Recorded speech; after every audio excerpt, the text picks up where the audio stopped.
నిన్న సాయంత్రం అన్నగారు నాకు మెసేజ్ చేశారు, ఇటేపు పెట్టాపురం సైడ్ మీటింగ్ ఉందని. తమ్ముడు మీటింగ్ బాగా జరుగుతున్నాయి అనుకుంటా, ఇప్పుడే చూశాను అని. అయ్యో అలా వెళ్తున్నప్పుడు ఇలా రావాల్సిందన్నా, నేను రిసీవ్ చేసుకునేవాడిని అంటే, తమ్ముడు పిలిస్తే రాకుండా ఉంటానని వచ్చారు. ఒకరోజు నేను ఈ వీడియోస్ చూస్తున్నాను, ఈ కామెంట్లు ఏం పెట్టారని చూసినప్పుడు అసలు ఏమాత్రం మాటకి వందనం లేని ఒక వంకరైనా ఆయన పొగుడుతూ కామెంట్ పెట్టాడు. ఆ కామెంట్ పెట్టింది ఎవరంటే రాధా మనోహర్ దాస్. ఆ రోజు నాకు అనిపించింది నిజంగా అసలు జనంలోని కూడా వినిపించేలాగా చక్కగా సాత్వికంగా చెప్పాడు. నిజంగా అన్నం చూసుకునే విషయాలు మనం నేర్చుకోవచ్చు అనిపించింది. ఎప్పుడు పరిచయం అవుతాడు అనుకున్నాను, గొడవలో బాగా పరిచయం అయ్యాడు. కాబట్టి అన్న వచ్చి గ్రీటింగ్స్ ఇస్తూ 4 మాటలు మనకు చెప్పి మనల్ని ఆదరిస్తారని కోరుకుంటున్నాను. అన్న దయచేస్తారు.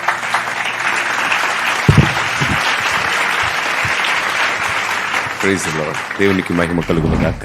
ఆమేన్. క్రీస్తునందు నా సాటి దేవుని కుటుంబ ప్రజలు మీరందరూ ప్రభువు పేరట మీకు సమాధానం కలుగును గాక. నూతన సంవత్సరంలో అడుగు పెట్టాం కాబట్టి ఈ సంవత్సరంలో నూతనమైన తీర్మానంతో పాత విగతించెను సమస్తము నూతనమాయననే వచనాన్ని జ్ఞాపకం చేసుకొని ఒక నూతన తీర్మాన బలం పొంది మీరు వర్ధిల్లుదురుగాక. కాలం గతిస్తుంటే కాలంతో పాటు అదృష్టాలేమి రావు. కాలం గతిస్తూ ఉంటే కాలాన్ని అదృష్టంగా మార్చుకునే శక్తి మన విశ్వాసానికి ఉంది. గట్టిగా చెప్పండి ఆ మాట. ఆమేన్. మన ఆలోచన విధానం ఎంత స్థిరమైతే కాలంతో పాటు మన అంతస్తు అంత ఉన్నతమవుతుంది.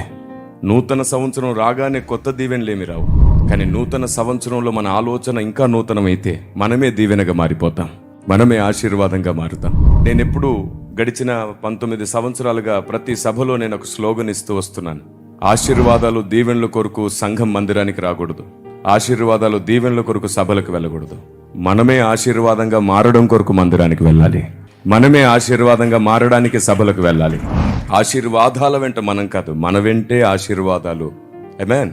అందుకు ప్రాస్పరిటీ వెంట మనం పరిగెత్తొద్దు, మనం ప్రాసెస్ వెంట పరిగెడదాం. ప్రాస్పరిటీ మన వెంటే వచ్చేస్తుంది. సో నా సాక్ష్యం అదంతా కూడా మీరు యూట్యూబ్లో చూసే ఉంటారు, వినే ఉంటారు. పసితనం నుంచి నేను నేర్చుకున్నది ఒకటే, ప్రాసెస్ వెంట పరిగెత్తడం. ఆ రోజు నుండి ఈ రోజు వరకు ఎప్పుడు ఎవరి దగ్గర చేయి చాపకుండా, ఇండైరెక్ట్ గా కూడా ఎప్పుడు అడగకుండా, దేవుని మహాకృప ఇన్ని సంవత్సరాలు దేవుడే సమస్తాన్ని సమకూర్చడానికి కారణం ఒకటే, ప్రాసెస్ వెంబడించడం.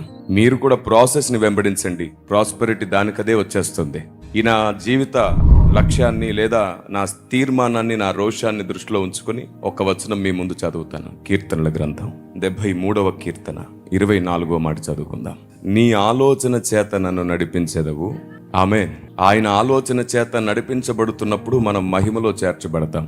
అయితే ఇక్కడ ఒక విషయం, మహిమ ఉంది, అధిక మహిమ కూడా ఉందంట.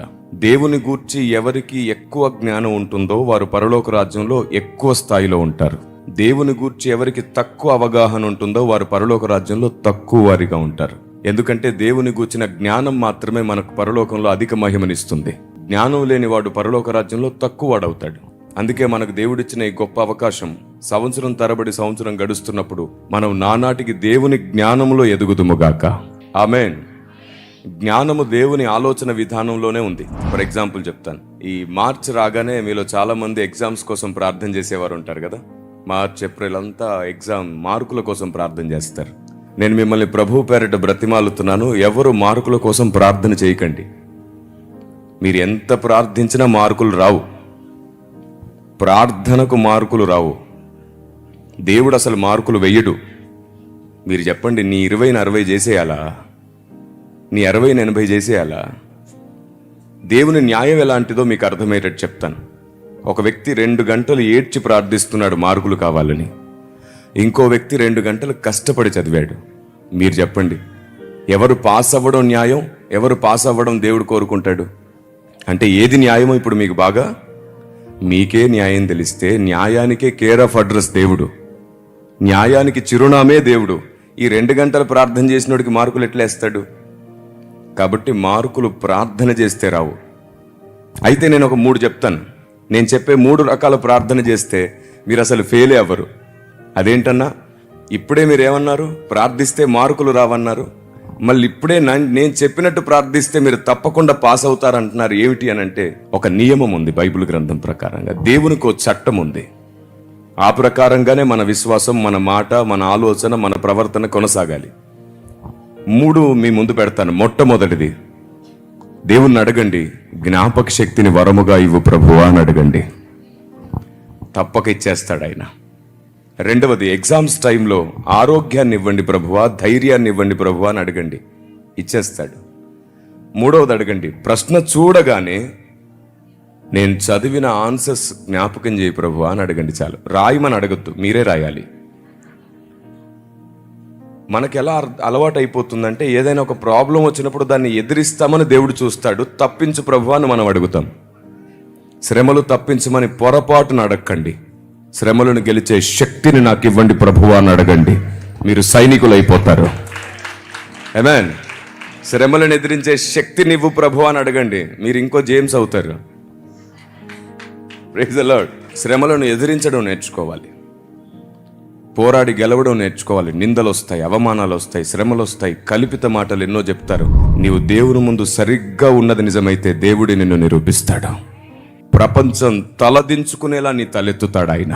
కాబట్టి మనం ఆయన్ని నమ్ముకుందాం, మనల్ని మనం నమ్ముకోవద్దు. ఒక్క మాట మర్చిపోకండి, నిన్ను నీవు నిరూపించుకోవాలనుకుంటే దేవుడు నిరూపించడు. నిన్ను నీ దేవుడే నిరూపించే వరకు ఓపిక పట్టు. నిన్ను నువ్వు నిరూపించుకుంటే నీ గ్రామానికే తెలుస్తుంది, నిన్ను నీ దేవుడు నిరూపిస్తే దేశానికి తెలుస్తుంది. Praise the Lord. దేవునికి మహిమ కలుగునుగాక. ఇది స్త్రీలకు కూడా వర్తిస్తుంది, పురుషులకు కూడా వర్తిస్తుంది. ఎవరైనా ఒక మాట అంటే ఓర్చుకోలేక తిరిగి వారిని అనే వరకు మనకు సాటిస్ఫాక్షన్ ఉండదు కదా. కాబట్టి మీరు ఒక పని చేయండి, ఖచ్చితంగా మిమ్మల్ని ఎవరైనా ఒక మాట అంటే దేవుని ముందు ఒక్కసారి కన్నీళ్లు కార్చి వదిలేసేయండి. దానికి తిరిగి దేవుడు సమాధానం చెప్పే వరకు మౌనంగా ఉండడు ఆయన. యథార్థవంతుల కన్నీటికి దేవుని దగ్గర చాలా విలువ ఉంది. అయితే మీకోసం నేను ఒక రోషం కలిగిన సందేశాన్ని నా మనసులో మోసుకొని తిరుగుతున్నాను. అందుకే తమ్ముడు పిలవగానే ఖచ్చితంగా మీకు ఈ వార్త అందించాలి అనే ఆలోచనతో వచ్చేసాను. ప్రస్తుత క్రైస్తవ సమాజం భారతదేశానికి అపార్థమయ్యింది. అపార్థమైన క్రైస్తవ్యాన్ని భారతదేశానికి అర్థమయ్యేటట్లు చేద్దాం రండి. మొత్తం భారతదేశం అర్థం చేసుకునేటట్లు క్రైస్తవ్యాన్ని ప్రకటిద్దాం. ఆమేన్. చాలా విషయాల్లో క్రైస్తవ్యం ఇప్పటికీ భారతదేశానికి అర్థం కాలేదు. మన పద్ధతి, మన ఆలోచన విధానం, మన సువార్త, మన ప్రేమ అన్నీ అపార్థం అయిపోయాయి. మనం ఆచారాలు సాంప్రదాయాలు మార్చేవారిగా ఈ ప్రపంచం మనల్ని చూస్తుంది. భారతదేశానికేమో క్రైస్తవ్యం అర్థం కావాలి, క్రైస్తవ్యానికేమో బైబిల్ అర్థం కావాలి. ఈ రెండు జరిగినప్పుడే సర్వోన్నతుడైన దేవుడు ఆనందించి సంతోషిస్తాడు. మనం బైబిల్కి ఎంత దూరంగా ఉన్నామో తెలుసా? అందుకే కదా ఈ సెమినార్స్ అన్నీ కూడా బైబిల్కి మనల్ని దగ్గరకు తీసుకొని రావడానికి. ఒక మాట మీ ముందు పెడతాను, ఒక ప్రశ్న ఆలోచించండి. ప్రకటన గ్రంథం ప్రకారం, బైబిల్ గ్రంథం ప్రకారంగా పరలోక రాజ్యంలో ఆకలి దప్పులు ఉంటాయా? వెరీ గుడ్, మీకు బాగా తెలుసు, ఎందుకంటే మీరు బైబిల్ని చదివిన వారు. కొంచెం గట్టిగా చెప్తారా ధైర్యంగా? మరలా అడుగుతాను. ఏంటి నేను ఇంగ్లీష్లో మాట్లాడేసాను మధ్యలో? ఓకే, ఈసారి తెలుగులో చెప్తాను. పరలోక రాజ్యంలో ఆకలి దప్పులు ఉంటాయా? ఉండవు. అది సరే, పరలోక రాజ్యంలో ఆకలి దప్పులు లేకపోతే దేవదూతల ఆహారం ఎందుకున్నట్టు పరలోకంలో? ఊరికే ఆలోచించండి.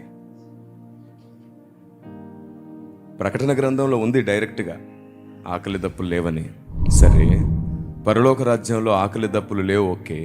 మరి సంఘానికి క్రీస్తుకు వివాహమైన తర్వాత పెళ్లి విందు ఎందుకు జరుగుతుంది? ఆకలి దప్పులు లేని చోట పెళ్లి విందు ఎందుకు? ఆకలి దప్పులు లేవనే మాట నిత్య సత్యం, ఎందుకంటే లేఖనం అలా చెప్పింది కాబట్టి.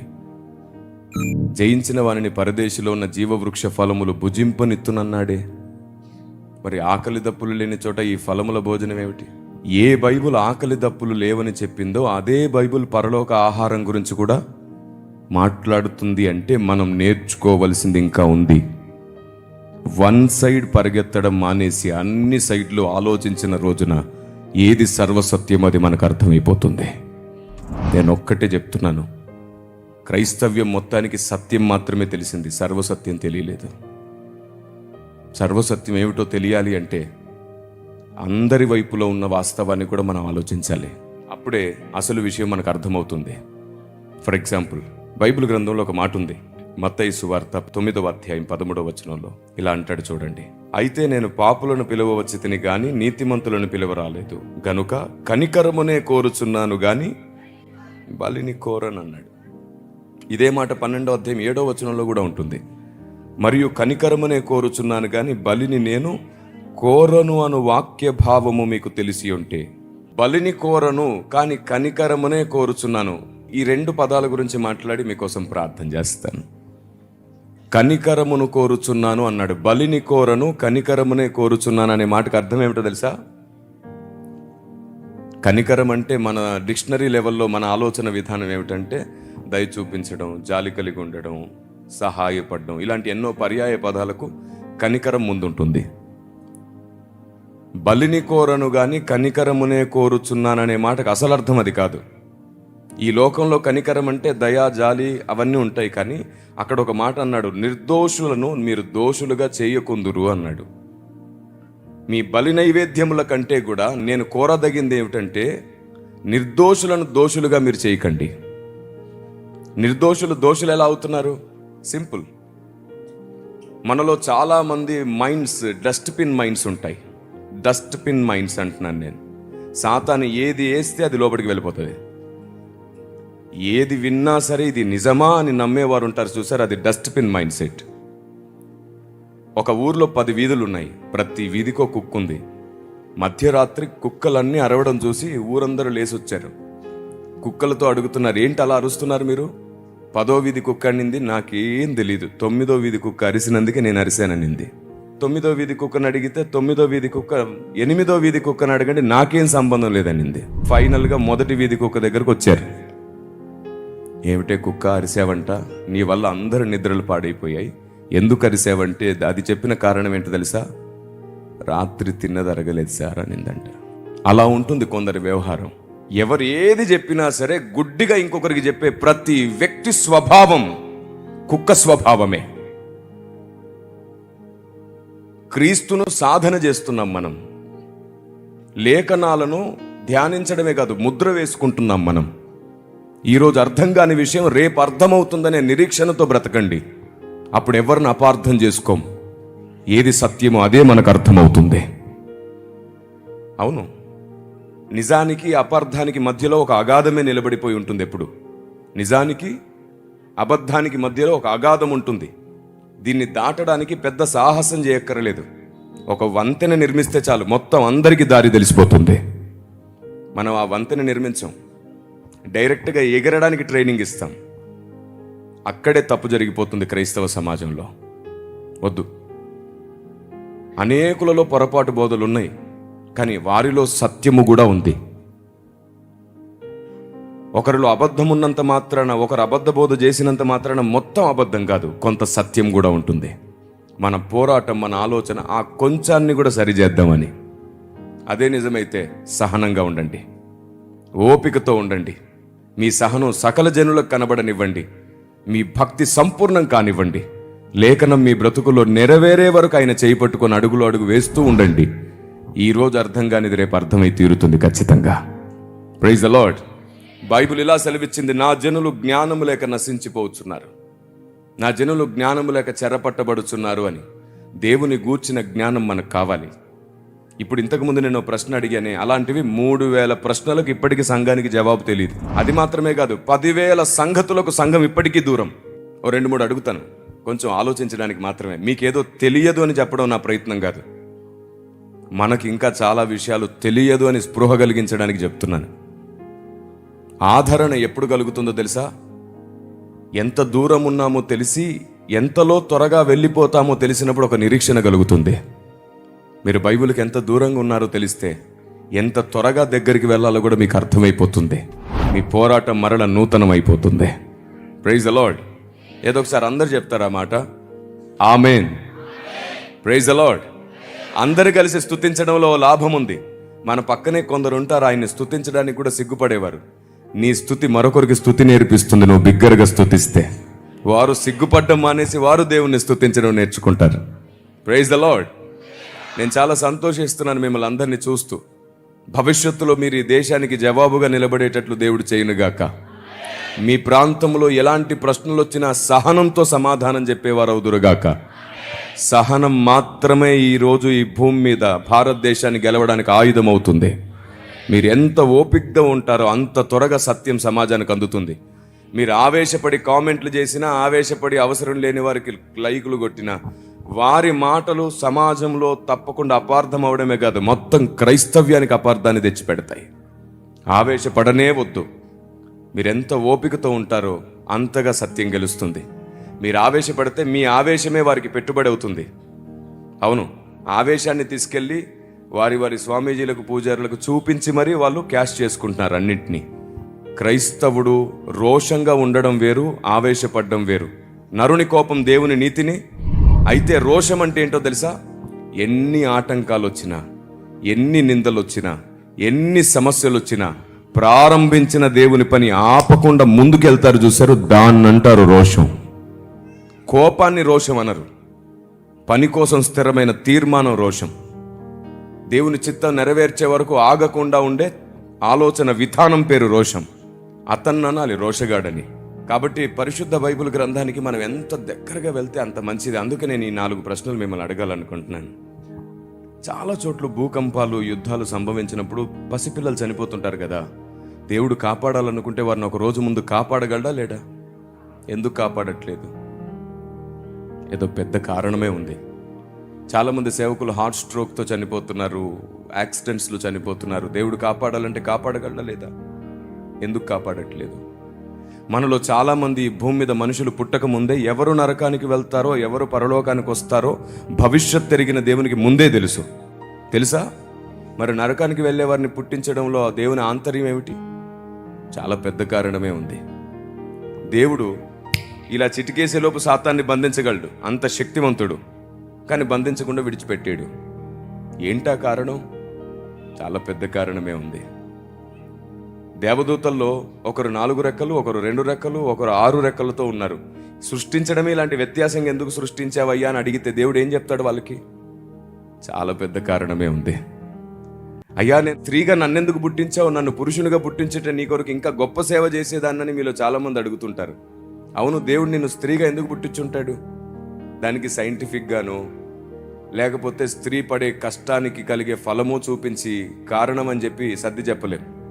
ఎందుకంటే ఒక వ్యక్తి స్త్రీగా పురుషుడిగా పుట్టడం వెనకాల కూడా ఒకవేళ దేవుడే కారణమైతే దానికోసం చాలా పెద్ద ప్రణాళికే ఉంటుంది. ఇలాగూ దేవుని గూర్చి, దేవుని పనిని గూర్చి, దేవుని ఆలోచన విధానం గూర్చి, చివరిలో దేవుని సంకల్పన గూర్చి నువ్వు ఎంత ఎక్కువ తెలుసుకుంటే అంత త్వరగా నువ్వు దేవుని స్నేహితురాలు అయిపోతావు. యోహాను సువార్త 15వ అధ్యాయం ప్రకారంగా బైబిల్ సెలవిస్తుంది ఏమిటంటే, దాసుడు యజమానుడు చేయుదానిని ఎరగడు అంట. 15వ వచనంలో దాసుడు యజమానుడు చేయుదానిని ఎరగడు, కనుక నేను మిమ్మల్ని దాసులని పిలవక. అంటే దేవుడు చేసేదేమిటో మీకు తెలిస్తే మీరు ఆయనకి ఏమవుతారు? ఎస్. ఈ సెమినార్ ఈరోజు నేను మీ ముందు పెడుతున్నది ఏమిటంటే, దేవుడు ఏం చేస్తున్నాడో తెలుసుకోండి త్వరగా. గ్రంథంలో ఉన్నటువంటి దేవుని ఆలోచన విధానాన్ని తెలుసుకోండి. ఒక పెద్ద మాట చెప్పి నేను ముగించేస్తాను, ఎందుకంటే నేను ఇప్పుడు మరలా ఇంకో చోటుకు పరిగెత్తాలి. ఒక పెద్ద మాట చెప్తున్నాను, వినండి. దేవదూతలకు కూడా ఇంతవరకు దేవుడు అర్థం కాలేదు. దేవదూతలకు కూడా దేవుని జ్ఞానం ఇంకా పూర్తిగా తెలియదు. అలా అర్థం కాని దేవుడు, అర్థం కాని జ్ఞానం ఈ గ్రంథంలో ఉంది. దీన్ని ఎంత త్వరగా మీరు అర్థం చేసుకుంటారో అంత త్వరగా దేవదూతలకు కూడా పై స్థానం దేవుడు మనకి ఇవ్వబోతున్నాడు. దేవునికి స్తోత్రం కలుగునుగాక. అలాంటి ఉన్నతమైన జ్ఞానం చేత మీరు ముద్రించబడాలి. ఇక్కడికి వచ్చి దేవుని ఆలోచన బోధించబోతున్న సేవకులందరూ కూడా ఆత్మదేవుని చేత నడిపించబడి మిమ్మల్ని స్థిరపరచాలి. తమ్ముడు సెమినార్ గురించి ప్రకటన చేస్తుంటే ఒక క్లిప్ చూశాను నేను. 6 రోజులు కాదు, మీరు 12 రోజులు అడుగుతారు రండి అన్నాడు. నిజంగానే అది జరుగునుగాక. ఇక మీదట సెమినార్ నేను ఫాలో అవుతున్నా. నిన్ను నాకు పంపిస్తున్నారు. నువ్వు మాట్లాడిన మాటల్ని, నాకు స్పెషల్ టీం ఒకటి ఉంది. సిబిఐ ఎంక్వైరీ చేశాను నీ మీద నేను. రైట్. మంచి తమ్ముడిని దేవుడు మీకు నాయకునిగా ఇచ్చాడు. Praise the Lord. చిన్న ప్రార్థన చేస్తాను మీ అందరి కోసం.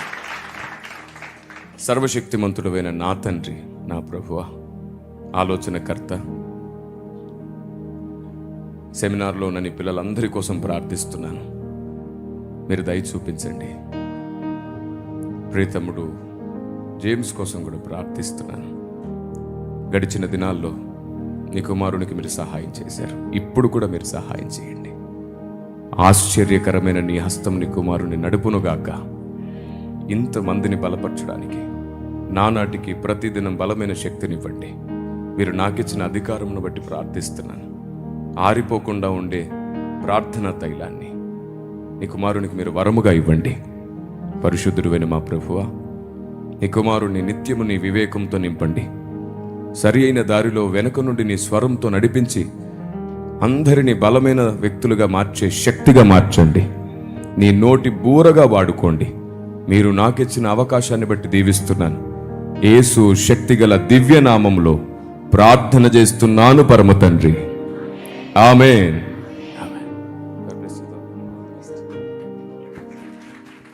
Praise the Lord. అందరికీ వందనాలు. ఆఫీస్కి ఇటీవలి కాలంలో విస్తారమైన కాల్స్ రావడాన్ని బట్టి మేము హర్షిస్తున్నాం, స్తుతిస్తున్నాం దేవుణ్ణి. సేవకులు కూడా అనేకులు మీటింగ్స్ డేట్స్ కోసం కాల్స్ చేస్తున్నారు. సో మీకు చాలా వరకు కొంత అంతరాయం కలుగుతుందని, ఫోన్స్ సమయానికి లిఫ్ట్ చేయలేకపోతున్నారని, కొంత చింతిస్తున్నారనే వార్త నా వరకు వచ్చింది. చూడండి, 8500118114 ఈ నంబర్కి మీరు కాల్ చేస్తే మీకు WCM లిటరేచర్ డిపార్ట్మెంట్ స్పందిస్తుంది. బుక్స్ కోసం అయితే ఈ నంబర్కి మీరు కాల్ చేయండి. అలాగే 8500112114 ఈ నంబర్కి మీరు కాల్ చేస్తే మీకు మీటింగ్ డీటెయిల్స్ ఇస్తారు.